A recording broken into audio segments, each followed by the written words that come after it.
The creative print movement, the Sosaku Hanga creative print movement, was deeply inspired by Japanese exposure to European aesthetics at the end of the 19th century, not just in the visual arts, but also in literature.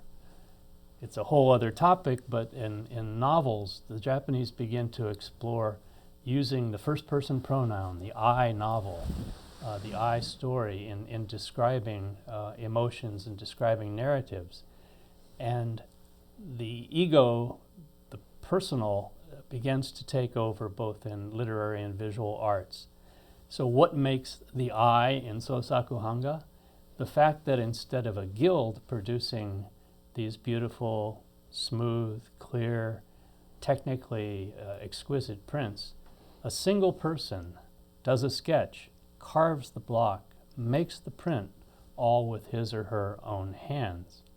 The result is, as we see here, an image that looks initially to the eye, when you compare with the Shinhanga, a little more crude, a little more doll-like, childlike. But there's also an immediacy that was deeply appreciated both by the artists and by those who collected their prints, an immediacy of the hand of one person. It's one person's view. It's fascinating when we juxtapose these two prints that seem superficially the same subject. When we put them side by side, it really tells us something about the art of visualizing and how ostensibly the same subject can be so different. One is clearly more polished. Well, I'm not sure which one is more effective. I tend to lean toward the creative ones, and the fact that they are more modern and more subjective tells us something about post-earthquake Tokyo as well. It does. And this image that we're seeing is by none other than Koizumi Kishio, and the image itself is the introductory print for a series that he's initiating about this new imperial city, the new modern city of Tokyo. It's striking to me that even though in the Kiyosu Bridge by Hasui, there seems to be a self-conscious evocation of Tokyo, or even perhaps Edo, certainly before the Great Kanto earthquake.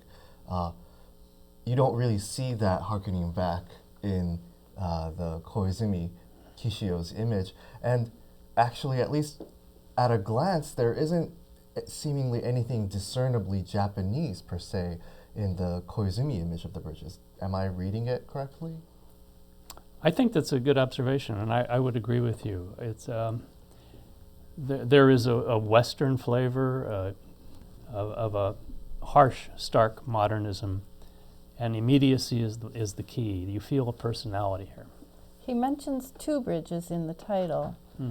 So location's really important to him, and this is his first print in the series, right? Right. Is there a reason why he would have started here? The reason for starting with bridges, I suppose bridges are so important in Tokyo. The city was built on an estuary with lots of streams and rivers moving through it, and bridges were key to social communication. So not only in this series, but in many series of Japanese prints, you see the bridge, the newness of these bridges, their representation as thoroughly modern. These are not flimsy wood bridges that may or may not be swept away in a typhoon. These are steel, they're here. And this Tokyo is part of a new world.